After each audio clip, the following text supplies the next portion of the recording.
Hey guys, it's Justin Ledford here with the Real Construction Owners Podcast, and today we have a special guest named Jack Chan. We're going to be discussing how he built his construction company to over $30 million a year in projects. So if you're a contractor seeking to grow your business and you want to hear these strategies, this class is brought to you by federalconstructionuniversity.com. This is our coaching program for contractors and entrepreneurs that teaches them exactly how to build wealth by completing federal construction projects all over America and even in your backyard. You're going to be given unlimited access to all my programs, my high-end mastermind calls, and be plugged into a weekly call with other contractors so you can mastermind and be held accountable. I've personally invested over $100,000 in coaching to get where I'm at, an 8-figure contractor, and I'm going to give you those keys to winning government contracts. If you like the idea of winning a project that makes you $50,000 to $100,000+ in a week, then you're truly going to enjoy my program and the section that teaches you how to find the best construction contracts nationwide. Since I don't allow sponsors onto my show, the way that we keep this going is by you subscribing to this channel and buying my book titled Federal Construction Contracts Simplified. It's 80% off right now. The link will be down below. All right, let's dive right into our guest. Welcome to the Real Construction Owners Podcast, where we interview real construction owners doing big things to help you go from being a stressed out operator to a thriving business owner. Today, we have a very special guest, John Chan, the owner of the Durable Slate Company. His roofing company does around $30 million a year. They've done business in over half the states. They've built roofs on 7 of the past presidents' homes, and the list goes on of their accolades. Today, you're going to learn about processes, you're going to learn about his success, and a few stories along the way. So if that interests you, stay tuned. Hey, John, how you doing today, man? Great. How you doing? Man, I'm doing great. Thanks so much for being on the Real Construction Owners Podcast. Where are you out of, John? Well, our home office is Columbus, Ohio, and we also have offices in Cleveland, Cincinnati, and in Maryland and Savage, which is right in between DC and Baltimore. But I actually live in Atlanta. Nice. I'm going to Atlanta in October. We're going to Lake Oconee at the Ritz-Carlton. Oh, cool. I hear Yeah. it's very nice there. I've never been there. Nice. John, this is your opportunity to talk to our audience, contractors who want to become more of a thriving owner. And if you could tell us your story, how it all got started, and in that story, sprinkle a little bit of bragging, like you have my permission to brag as to why somebody should want to listen to you. Okay, well, that's pretty interesting. So how it all started was this was a summer job for me when I was in college. I grew up in Columbus, Ohio. I went to school at UCLA. So in the summers, I would come back, and this was a summer job. And I thought, oh, this is a great job. I get to work outside. It's kind of like it's beautiful and get to do cool projects. So, but at the end of school, when I finished, I was saying, wow, I actually really like that. And so I went to work full time at this company and eventually became one of the partners. And so we grew it from, at that point, there was about 5 employees, and now we're 120 employees. We work all over the country. We've even worked abroad. We did the House of Parliament in Trinidad. We've worked on a beautiful place in Lima, Peru. As you said, we've worked on 7 presidents' homes.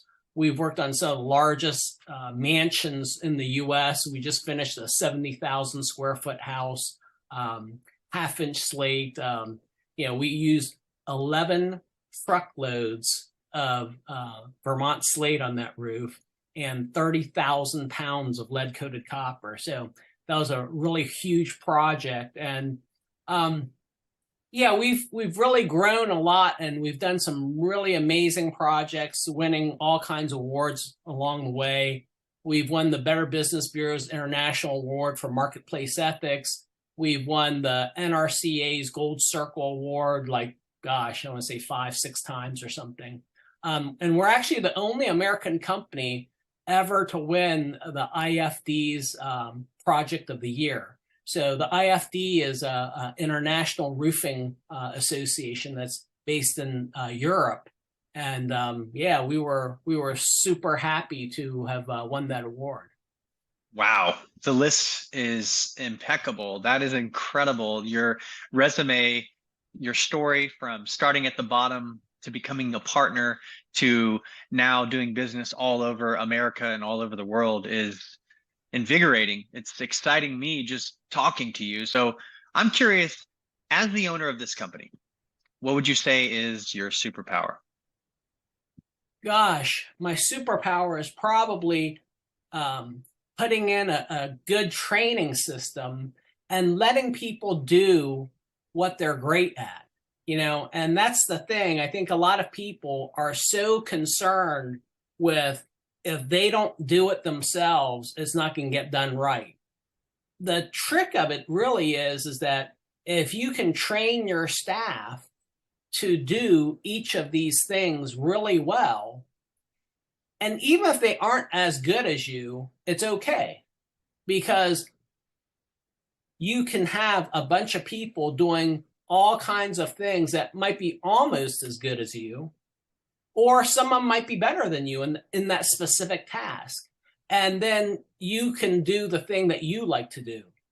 So like for me, even though I'm the owner of the company, I don't run the day-to-day operations. I'm not in the office. I basically concentrate on sales of large projects all around the country and sometimes around the world. I'm actually on a trip to Turkey on Tuesday. So it's like we can do some really interesting things. And for me, I like going out and doing those big reaches. And I'm not a big fan of the day-to-day operations, although I've done that. But what you really want to do is you want to train people on how to do that and let them grow into that. So that's what's really key. I love that. It's impressive that what you said is, some people trade time for money. And what you unfolded just now is you trade money for money. You're focused on building an empire.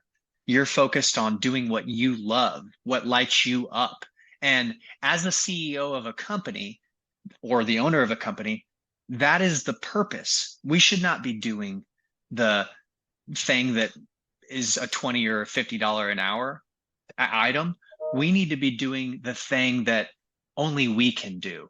Now, it sounds like you are well educated and you had to learn what you just spoke about somewhere. What book could you reference for our audience who wants to learn how to become more of an owner on the regard of what you just spoke about? Gosh, there's so many of them. Here's one. David Breyer writes a really good one on branding. L. Ron Hubbard writes a great one called Problems of Work. There's so many good books out there. A lot of it, though, has to do with making sure that you train your guys well. And what I mean by that is that a lot of guys won't tell you if they don't understand something. And that's where a lot of people run into problems. They don't understand a word or a concept or something. And so it hangs them up. So they don't get anything from that point forward. So you have to start off really, really low and make sure that a person fully understands all the words that you're using. And so we've got actually a glossary of terms, of key terms that we make sure that everybody understands. And then we've got a course room where we've written courses like how to repair a slate, how to install underlayment, how to flash a chimney, all these different things, how to solder metal. So they understand all the words and all the basics, and then they go in and they study these concepts. And then we have a practical room where we've got different roofs built with chimneys and walls and pipe flashings and everything else. And that way they can demonstrate to our course supervisor that they know how to do it. So once they know how to do it, then they can actually do it on a roof. And when they can do it on a roof and they can do it several times in a row, like flash a chimney, then they're actually certified at that point to go out and flash a chimney by themselves. Before that, somebody's always got to watch them. And that's another place where a lot of companies fall down. They put up bad products because they assume that somebody knows how to do something. And until you've taught them and you've seen it time and time again that they can do it, that's when you know that they can do it. You can't just assume that somebody knows how to do something, send them out and never check it. That's one of the things that we do. We have an organizing board where we break up our company into 7 divisions, and the 5th division is quality control. So that division not only trains our staff, but they also go out and inspect every single job that we do. And their job is to go out there and basically find out if anybody's done anything that they don't understand and is doing it incorrectly. And if so, the job is flunked, and then it's fixed. And then that person is taken through the course again to find out what they didn't understand so that it won't happen again. And if it happens again and again, it tells you something that the person probably doesn't care, and we let them go. SOPs, standard operating procedures, and trainings are crucial to the success of a business. And a business like yourself that's doing such fine, intricate, detailed work, you have to have that versus, just a normal contractor who's doing simple types of roofs or simple types of siding. I'm curious, I started this podcast selfishly to learn from men like yourself, to learn from guys who are doing bigger and better things than myself. And where did you go? Where did you learn about SOPs and trainings? Like, was there a resources that you learned from? Sure. There's like the Effective Management Association. It's based on Hubbard Management Technology. Those guys are great. And like I said, there's various books out there that you can just pick up at Barnes and Noble or at the library, that kind of tells you how different people have succeeded. Grant Cardone, he's got some really great books on sales, and also just to get the guy going and moving. That's one of the things that a lot of people don't do. Just go out and grab it. I remember somebody asked me once, they said, hey, you're all big in this training. He's like, what happens if you train your guys and they leave? I said, well, then they leave. I said, let me ask you a question. What happens if you don't train your guys and they stay? You've got a bigger problem. Yeah, much more expensive problem at that person's fingertips, right? Absolutely. Every business is built off of, some people call it the SOG method. That's what I go off of: service, operations, and growth. Could you break down departments and roles so somebody who wants to be at your level could kind of have a, behind the curtain scene how you did what you did? Sure. So basically, like I said, we have an organizing board that breaks up our company into 7 divisions. Okay. So the 7th division is your executive division. And your executive division, what they mainly do is they put in all of the structure of the company. So meaning that this is actually where your safety director is. He makes sure that every job is done to OSHA standards. This is where your corporate office is. This is where you make sure that you've got licenses in every single state or city that you work in. This is where your financial planning is. This is where your chief finance officer is. So you have to understand that in any business, you have to take in more money than goes out, and you can't fail at that. So you've got to have somebody there that's a bean counter that makes sure that you never spend money on something that doesn't bring back more money. So that whole 7th division is geared on that kind of activity. And then you have your 1st division, which is your communications division. They basically handle all of your incoming communications. They do all the hiring. They get the people in the door, and they get them what we call instant hatted. So they basically give them a job description and let them know what it is, clear up any of their misunderstood words so that they're ready to start producing. Okay. So then our division 2 is our sales division. That's where all our sales guys are and all their support staff. So if you kind of think about like how a job would go, the call would come in division 1, it gets moved over to division 2. Division 2 sells the job, writes it all up, and sends it off to Treasury. Treasury is division 4. So Treasury gets the job, and they make sure that all the materials and everything is purchased and ready to go. And then we have a routing form. So basically everything gets signed off as you go. And when it gets to Treasury, they sign off that they've got everything, and then they attach an invoice to it so that it's ready to go when it gets to production. So when production gets it, they read through. That's production's division 4. They read Okay, so through. treasury and production are division 4? No, Treasury's division 3. Okay, Production is division 4. perfect. So when they get it, they look down and they see that, okay, the salesman sold it. In Treasury, they've purchased all the materials. We have the permit here. Okay, we're ready to go. So then they assign a crew to it. So a crew gets assigned to it. And then after it gets completed, you have division 5, our quality control division.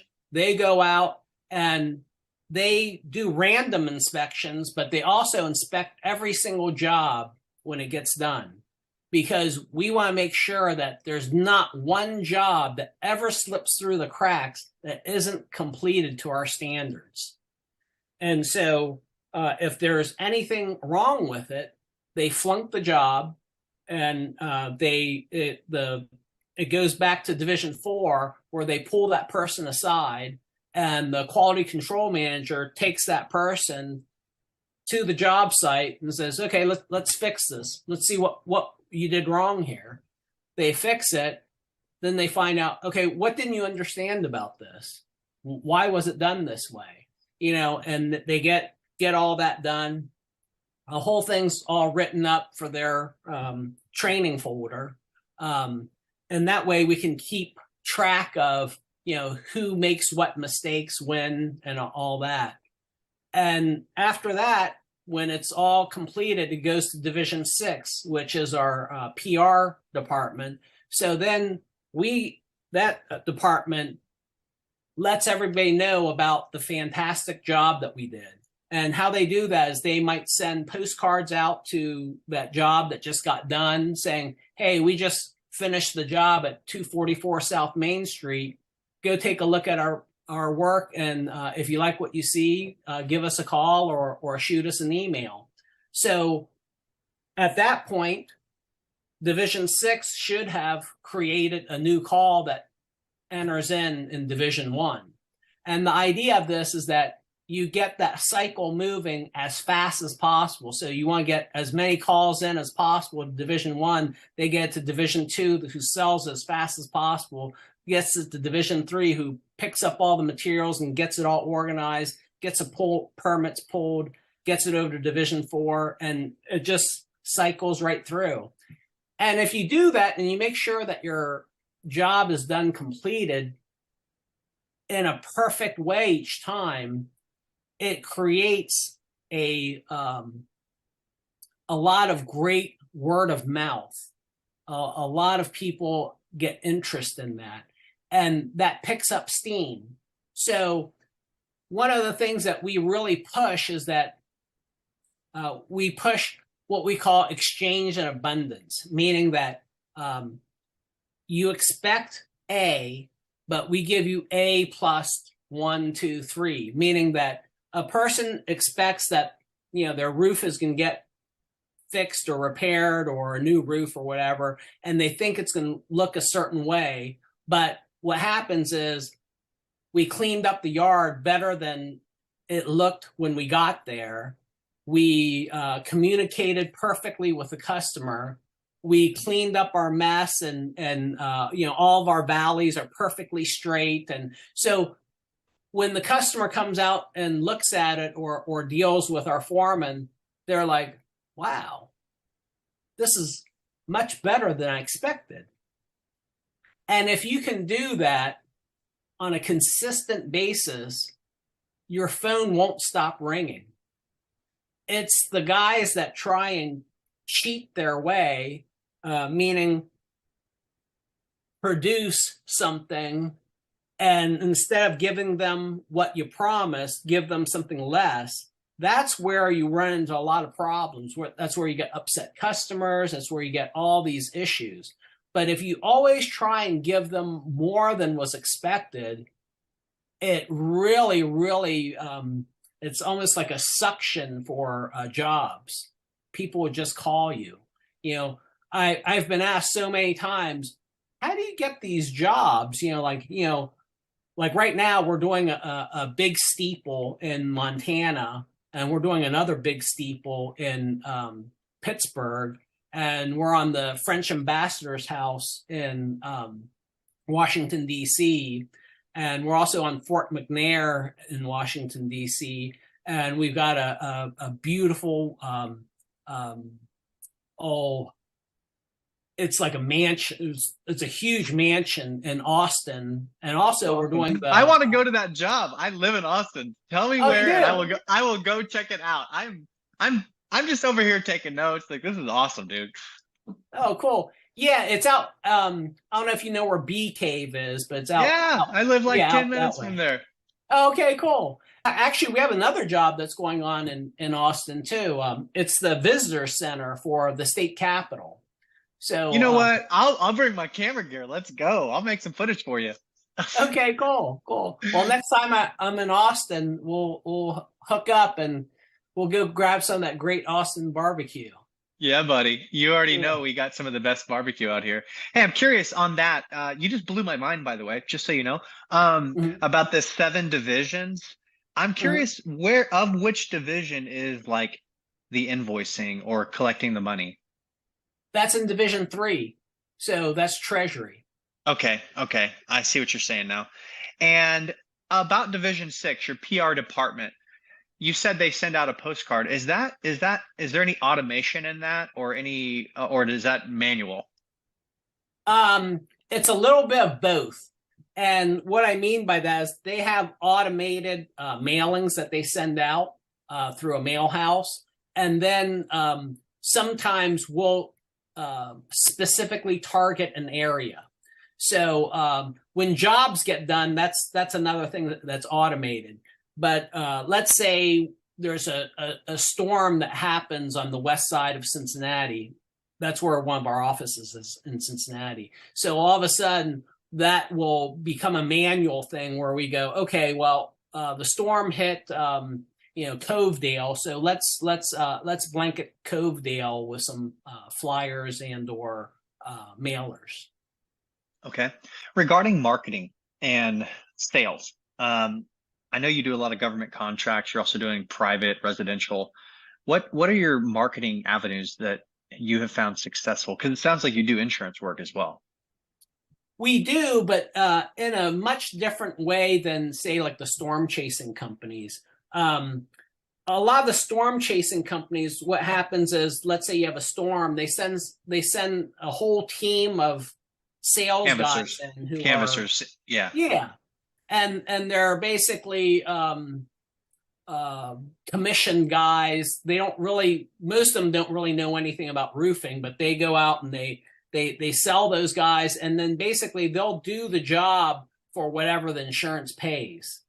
which is much different than us. We don't really go into a storm area unless we have an office there, or we're called in. And then it's a little different in that we give them a price and we say, that's what it costs. And we don't really care what you get or what you don't get from your insurance company. That's what you're going to pay us if you want us. And where it does help them is that we can go in and we can assess it. We can show them all the things wrong that the storm did. But at the end of the day, we don't deal with insurance companies where we say we'll do whatever at that cost. Our price is our price. Our price wouldn't change if it was an insurance job or a retail job or whatever. Our price is just our price. I love that. It sounds like you guys, you've got your process figured out. Now, back to marketing on your size level business. What are you guys doing besides the? By the way, I have my little kids are walking in. They might say hi to you. Okay. What are some of the marketing things that you guys do? We do various conventions. Sometimes I'll speak at different places. We do like charity events where we'll sponsor different things just to get our name out there. We have our signs, our yard signs, our truck signs. A lot of our jobs are very prominent. So we'll have banners on them. So you see a 200-foot tall steeple and it's got banners on it. Like in DC, for example, some of those jobs that we do, like right on Connecticut Avenue or something like that, you've got scaffolding up and you've got banners all over it. So people just see our work and yeah. Impressive. And another thing is that we promote the good jobs that we did. So as I was saying, we've won somewhere around 5 Gold Circle Awards. So these projects, we'll post them up on social media. We'll put them on Instagram or Facebook or LinkedIn, and we'll say, hey, check out this project. And so different people see it. And, we do a lot of very difficult projects. So I remember this one homeowner, he was building a really large mansion in Arkansas. And he said, hey, I got your bid, I got 3 bids and, yours was by far the highest. He goes, just send me like some pictures of your work, just because I want to know what everybody does. And I sent him the pictures and he called me back and he goes, oh my gosh. He's just like, you're way more than qualified to do this job. And it was really funny because he goes, so now let's talk on price. He goes, you're the highest by far. He goes, so, if you can kind of like bring your price down to the number 2 guy, he goes, I'll sign it right away. And you can get started next month when the slate arrives. And I started laughing. And he goes, what's so funny? I said, no, our price is our price. I said, you sign it now. Or I said, you said your slate's arriving next month. I said, if you don't sign by the end of the week, you can't sign because we'll be swamped. I'm like, so you either sign now or you call number 2 or number 3, however you want to go with it. And he goes, okay. He goes, well, maybe that's too much. He goes, well, let's just do this. Why don't you just take off 5%? And I started laughing again. I said, look, I said, our price is our price. I said, if you keep on talking, I said, I'm going to add 5%. So I was just like, you sign now or you don't. I said, I don't really have time for this. And he goes, yeah, you're kidding me, right? I said, absolutely not. I said, if you keep on insisting on talking and trying to get my price down, I'm going to tack 5% on. I said, so take your choice. And he goes, I'm going to have to think about it. He actually hung up on me. And he called me the next day and he said, is it still too late? He goes, I want in. I said, great. So we did that project and he was super happy. John, you're a freaking shark, brother. I mean, you're a shark, man. What's the average size job you're doing? Well, we're an odd company in that we do everything from very small jobs, like where our offices are. So like if somebody's slate falls out, we'll go out and fix 1 or 2 slates. So like in Columbus or Cincinnati or wherever we have our offices, we'll do those small little few $100 jobs. And then, we have multi-million-dollar jobs. So it's all good. Yeah. all It's in all between. good. Yeah, basically we'll do anything that is natural slate, clay tile, or one of the traditional metals. And when I say traditional, I'm pretty sure I saw y'all in San Antonio in the Dominion. There was some big hailstorms that happened out there in the last 5 years or something. I'm pretty sure I saw your company out there. oh, okay. Yeah, maybe we've done a little work in Texas for sure. Nice. Hey man, I'm curious, what would you say is your role as the CEO? Well, that's the interesting thing. I'm not the CEO. I kind of back off from that. I don't run the day-to-day operations. And that's where I think that a lot of people, how should I say this? They wear a hat that they're not interested in wearing. And so a person really should put all the people around them that are great at what they do and like what they do. I can and have run the company and or offices within the company, but it's not my favorite thing to do. So to me, why would I want to do that? I don't. I would prefer to sell the large projects around the country and do that rather than run day-to-day operations. So the key there, again, is putting people in that are great at what they do and really enjoy it.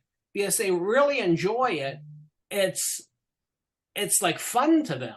And they really love to create more and more and more. So like if you put a guy in charge of HR, that person should really love HR. He should really love talking with people and handling people and getting them going and bringing them into the company and doing something big with it. So it's kind of like when I was talking about our 7-division organizing board, any one division can explode a company. So what I mean by that is just take a look at, like, say, Division 1.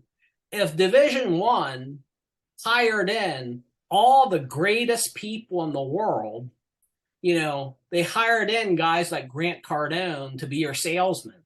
They hired in the most skilled and able sheet metal guys, the most gifted slaters. He could boom a company just by being a great head of Division 1. Same with Division 2. If you put a guy in the Division 2 that really could sell or could really motivate guys to sell, let's say he takes a guy that only sells $1 million a year, but he, as a sales manager, he really motivates them and gets them going and shows them how to handle people and how to handle situations. So now he's selling $2 million a year. That's fabulous. Same thing in Division 3. You ask, how could somebody in Treasury boom a company? Well, what happens is he's made all these deals. So now instead of buying copper at $9 a pound, you're getting it for $3.79. And you've got all the right equipment to fabricate all that copper. And so when you're going out to buy certain things, instead of paying $20,000 for your materials, you spent 14. Well, that person in treasury can explode that company because he's a master at making sure that all of the dollars are collected and accounted for and being spent in a perfect way. And then you go into Division 4. If you have somebody that can organize and schedule your jobs so efficiently that the best crew for that job is always on it, and you're getting the highest production, and you're also, really on a cultural level, just like making a great impact and having your guys really love you and respect you and go out and do the best job every single day, that person would explode Division 4, even if he had like mildly good guys. So those mildly good guys that, got this much production under you, they get this much production, so, and then in Division 5, if you've got a great quality control guy, he's really teaching every single person within the company how to do their job and how to do it great, how to, make sure that that solder joint is just perfect and done quickly, how to make sure that that roof is laid out so that, even though it's all wavy and crooked, that it looks perfect. And, you go Division 6, a person that is great at Division 6, at marketing, at PR, at getting people to look at you, all of a sudden, instead of getting the number of calls that you're used to getting, you're getting 50% more because that person's always on Instagram working it. That person's at various conventions getting people interested in you. And, so any one division can blow up a company. And the key there is to get guys who are good at what they do and love what they do in the right spot and train them to get good products every single day. John, oh my God, man, you're just dropping bombs over here. What's one of the best processes that you have in your business that enable you to win large contracts? Well, it's a lot of the things that I just talked about. So it's that training and apprenticeship program, and it's also that organizing board, and that everybody puts in their 2 cents on how that thing gets done. I'll give you an example of it. So, we did a project in DC. It was the Norwegian embassy. And this Norwegian embassy, it's a pre-patinaed copper roof. So it's already green. And it's a roof that is also the wall. So the front, it's a wall, and then it goes up, and then it curves around the top, and then all the way around the back. So it was 20-ounce copper, and it's standing seam, and it's convex and concave, and then also the box gutters were 24-ounce copper. So it's all very thick, and a lot of the specifications that they gave, it was really tricky. Most companies, I believe, would fail at it. And what I mean by that is that they basically said that the copper's got to be put on, and it's got to be perfect, and it can't be discolored. It can't be wavy or have any other problems. Well, one of the issues with copper is that if the wood underneath isn't perfect, that's going to telegraph through right to your copper. So you're going to have lines in your copper. You're going to have parts where it kinks. And so that was one of the things that we talked to the general about. It's like, okay, well, then your wood has to be perfect. Now this project had a $5,000 a day penalty for going over. So every day you went over, you're fined $5,000. Liquidated damages of $5,000. Exactly. Oh my God. Exactly. I'm used to seeing like 300 to 500 in government contracts, but $5,000. pretty impressive. Yeah, typical is about 100 to 500, I would say. But yeah, that was $5,000. So, anyways, there were a lot of different points that we made. It's like that's the first one. I said, well, you've got to give us the carpentry part of that, because otherwise somebody's going to put it in wrong. It's not going to look right. And so, anyways, going back and forth, they gave that to us, even though it was a way higher price than their carpenter, but they couldn't, what were they going to do? They were kind of stuck. Another thing we did was, that was a government contract, and you were a tier 1 sub under a prime. Yes, we're a tier 1 sub under a prime. Yeah. Okay.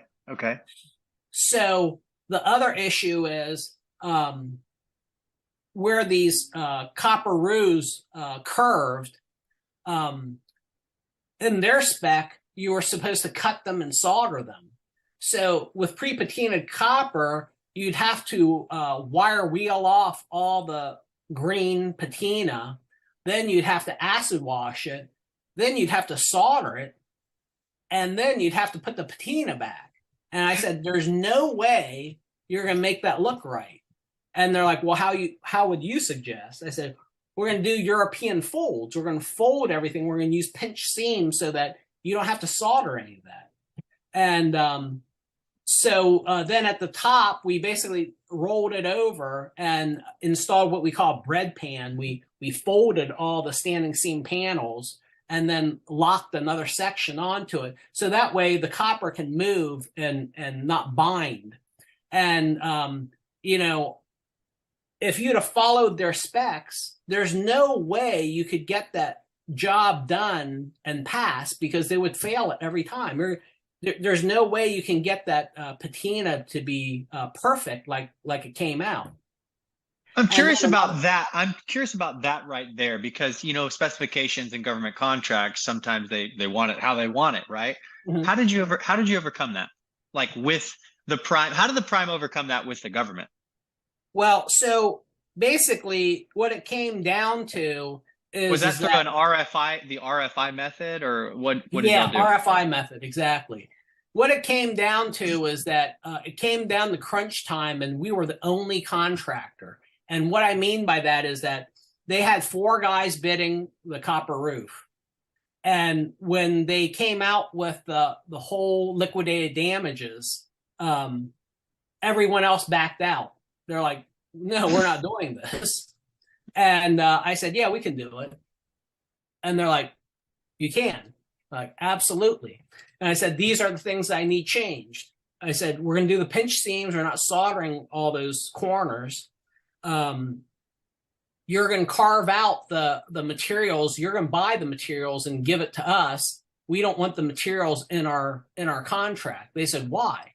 I said, the way this contract is written, you can reject the panels and we have no recourse. You can say, I don't like the color. And that bites into our time. So I don't want any of that. You have to deliver us the panels. So you have to make a separate contract with our supplier, purchase all of the copper. We have to inspect it and say it's good. And then that's when we start. And that's where a lot of people get into problems, because a lot of these big GCs, you hear horror stories about some of these big GCs. Oh, don't ever work for them. They're gonna screw you this way. They are going to screw you because you didn't read the contract. Their contract specifically states, when we first got it, that that's the way it was going to be. And our attorney said, yeah, what if something happens where they don't produce that material? That clock is ticking for you, not for them. So anyways, that was another thing that we pulled out of it. But basically, we did a lot of things through RFI, and they got to the point where they had to agree because they didn't have anyone else. Makes sense. Makes perfect sense. Curious, in my business in government construction, we have a ratio. Every 20 bids we turn in to the government, we get a contract. What would you say? Do you have a ratio dialed in for your numbers? Gosh, I'd say on residential repairs, we're probably about 70%. Um, on the big stuff, it's all over the place. I don't know, maybe 50. I don't know. 50 quotes to get the contract before you get a contract? No, we get about 50% of the quotes we put out John, do you have any type of set aside set aside for. for government contracts? No, we don't do. We're not like an 8A contractor or anything like that. We'll work for an 8A contractor, or we'll work for a disabled veteran. But I guess that's how we're a little different in that, you talk about putting out 20 and getting one. Well, we basically bid to that one guy. Yeah, so you're not going after these as the prime. That's my interpretation. You're going after the people are coming to you saying, hey, you're the best in town. I want you to do it. That's why you're getting 50% of them. That's correct. There's a handful of times where we're the prime, but we're usually on government contracts. We're usually the sub. Okay. Yeah, we're usually the prime when they want us for a specific reason. Something's very difficult, or it's got a lot of the things that we're really good at. So I'm going to keep you and you're in my Rolodex because I work with Native Americans and 8As within my university, Federal Construction University. We get a lot of sole source opportunities given to the 8As, the Native Americans, and whatnot. And I definitely want to rekindle this conversation when I see those types of opportunities. And I'm just curious, what kind of like what's stopping you, or why haven't you gone full force after these contracts directly to be the prime? There's several reasons. So I don't think we actually qualify as an 8A contractor. Or let's take that aside. Let's take that out of the picture. Let's take set asides out of the picture. You're considered a small business, and the standards of winning government contracts, just getting registered on SAM.gov, getting registered on all the entity websites, and then you can go after the deals yourself as the prime, win the contracts, and then subcontract or have your own people do the work. Why haven't you done that? Probably because we're really skilled at what we do, and we don't want to tackle these projects where we'd have to be subbing out, windows, drywall, whatever it is. We kind of like to do what we do.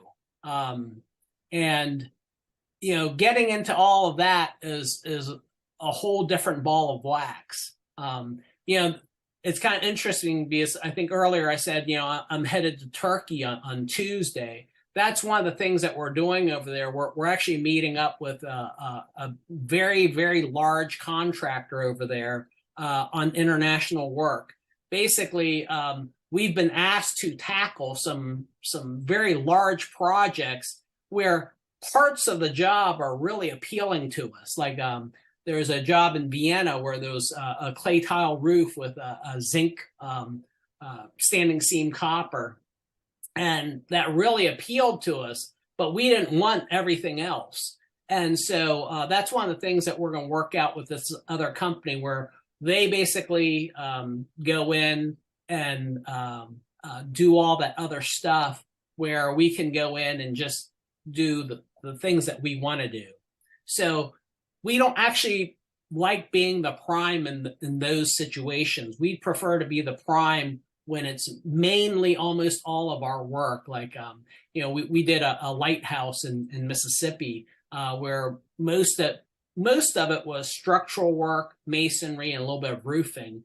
And it was our kind of work. We subbed out the painting, and I think we subbed out something else. But on the most part, that was what we do. So there's Durable Slate, and we also have a sister company called Durable Restoration. And Durable Restoration does historic restoration. So they do like structural work, they do historic masonry, stone patching, things like that. So those things are kind of up our alley. But when you're doing, drywall and prefabricated doors and whatnot, we just would like to stay away from all that. It's interesting you say that because one of the things that I teach to contractors that come to me to learn how to win government contracts is the 4-part government construction method. First, how to find the deals. Second, how to find the best guy in town who can get it done. Third, how to get them done while protecting yourself as the prime. And fourth, how to do the paperwork and get paid quickly. And you just hit the nail on the head.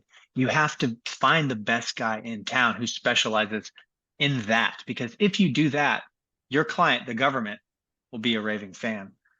So, so much wisdom from you, John.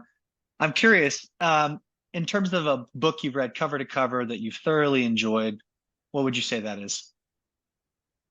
Gosh, I think I said it before. I think the problems of work really help a person understand what happens in the day-to-day life of a person working out there.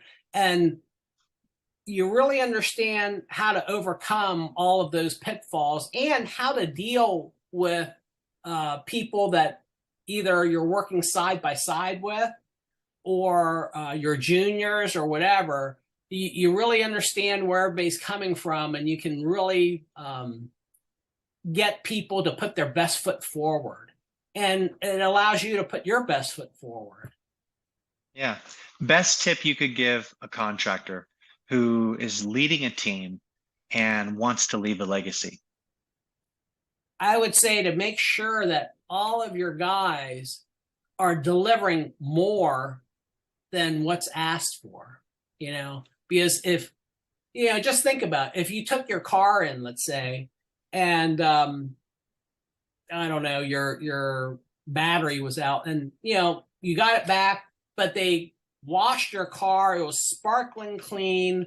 You took it in. There was a mess. There was garbage all over the floor. They vacuumed it all. And when you got there, they were super nice. And they're like, is there anything else we can help you out with? You'd be like, wow, these guys are great. If you delivered that kind of service every day to everyone around you, you couldn't help but to be really successful. I mean, if you treated, your suppliers like that, if you treated all of your employees like that, and you got your employees to treat all of the customers like that, you got your salesmen to treat your customers like that, you couldn't help but to be very, very successful. Wow. John, you're a wealth of knowledge, man. This has been a blast interviewing you on the Real Construction Owners podcast. If a contractor is doing private or government and they want to reach out to you or your estimating department or you directly, how can they find you? So our website is durableslate.com or durablerestoration.com. And then my email address it's easy. It's jchan@durableslate.com. So yeah, ask away. John Chan with the Durable Slate Company, dropping bombs, telling us his secrets of how he's built such an incredible business, talking about his 7 different divisions that made him be a thriving owner instead of just an operator. Take notes, guys, and implement this. Thank you, John. Thanks a lot. We'll see you. All right, guys, I hope you enjoyed that one. Thanks for watching. If you like this video, make sure to subscribe for more and drop me a comment below. To learn more about our coaching program, go to federalconstructionuniversity.com or click the link in the description below. Also, take a moment and leave me a comment and grab a copy of my book, Federal Construction Contracts Simplified. The link will be down below. It's going to give you strategies to grow your construction company effectively to an 8-figure business, as well as the shortcuts to increase your profits and revenue by winning government construction contracts immediately. And this book is going to be given peace of mind because you'll be able to follow a proven roadmap. So if that interests you, click the link below in the description or go to federalconstructionuniversity.com.